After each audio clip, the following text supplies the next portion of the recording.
Rice retailer sa Marikina matyagang naghintay sa ayuda. Presyo ng sili sa ilang pamilihan umaabot na sa hanggang 700 pesos kada kilo. Si Clazel Pardilla sa report.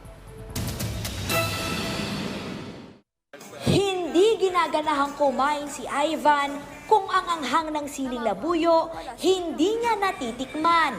Parang kulang yung pagkain pag walang sipa nung init sa yung anghang. Pag-enhance din actually nung lasa ng any pagkain. Yun nga lang ang dating 70 hanggang 180 pesos na siling labuyo. Pumapalo na sa 500 hanggang 750 pesos kada kilo. Sa pwestong ito sa Marikina Public Market, pumapalo na sa 650 pesos ang presyo ng siling labuyo. Kaya ang isang dakot ng siling labuyo kapag tinimbang, umaabot na sa 26 pesos ang babayaran mo. Katumbas yan ng 2 pamasahe sa jeep. Nung presyo pa po nung nag 250 ganyan, hindi pa po siya tumataas na. Nung biglaan pong tumaas na, naging 500, tapos sumunod na po yung 600, ganyan. Hanggang sa naging 650 na po. Kulang po sa supply. Sa pool ang sumaya ni Ray na gumagamit ng siling labuyo sa kanilang chili garlic sauce. Mawawalan ako ng customer pag wala lang yung sale. Kaya bibili ka talaga. Yung kita mo bawas. Halimbawa, kumikita ka lang ng 1,000, laki na ng bawas, 600 na lang. Para hindi malugi, diskarte ng ilang nagtitinda. Naglalagay lang, konti lang. Para masabi lang na may sili. Kasi mahal. Pero kung mura lang, papaliguan ko ng sili. Ayon sa Bureau of Plant Industry, panahon ngayon ng anihan. Pero nasira yung ating mga production areas ng sili due to typhoon na 'di ba naman natin lately na sunod-sunod po talaga yung mga typhoon and mostly sa Luzon tumama. Majority kasi ng production areas natin is in Luzon, so greatly affected talaga siya ng typhoon. Yun po yung nag-cause na mabawasan yung supply natin. Masira yung mga planting area, so wala masyadong ma-harvest na mga sili po. So talagang pag bumaba ang supply, may tendency talaga ma'am na tumaas po yung prices po sa market. hindi nagaangkat ng sili ang Pilipinas, kaya muling pagtatanim ng siling labuyo ang solusyon para sumapat ang supply.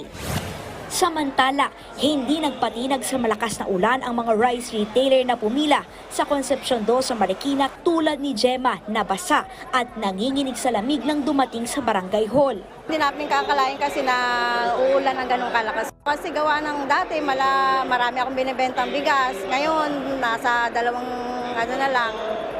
kaban na lang. Dahil sa mahal na po nga talaga ng bigas. Isa lamang si Gemma sa higit 4 rice retailer at wholesaler ng bigas sa Marikina na naapektuhan ng price cap at nakatanggap ng tig 15,000 pesos na ayuda. Pero kung ang iba ay nakakuha ng balik puhunan, may ibang umuwing luhaan, gaya ni Elmer, na kulang ang pangalan sa listahan. Malungkot ma'am kasi maaga pa ma'am nagpela dito ganun palang mangyari. May iba namang mali ang spelling ng pangalan pero pagtitiyak ng DTI. Dahil po sa patakaran ng DSWD na kailangan matiyak na nagmamatch yung nakalista sa kanilang mesa at yung ID na ipapakita po ni beneficiary, hindi muna po sa ngayon mabibigay yung ayuda niya because of some administrative matter po. Pero rest assured po that typographical error, clerical error can easily be rectified. Maghintay lang po kahit beyond September 14, bukas na po yun, matatanggap ang ayuda. Naging mabilis naman ang pamamahagi ng ayuda sa higit 70 rice retailer sa Mandaluyong City. Malaking tulong din po to kasi kahit papaano may kukuha ko rin to ng bigas and then mapapaikot ko pa din.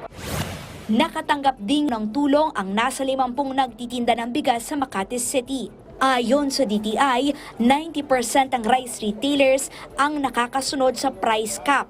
41 pesos sa regular milled at 45 pesos sa well-milled rice.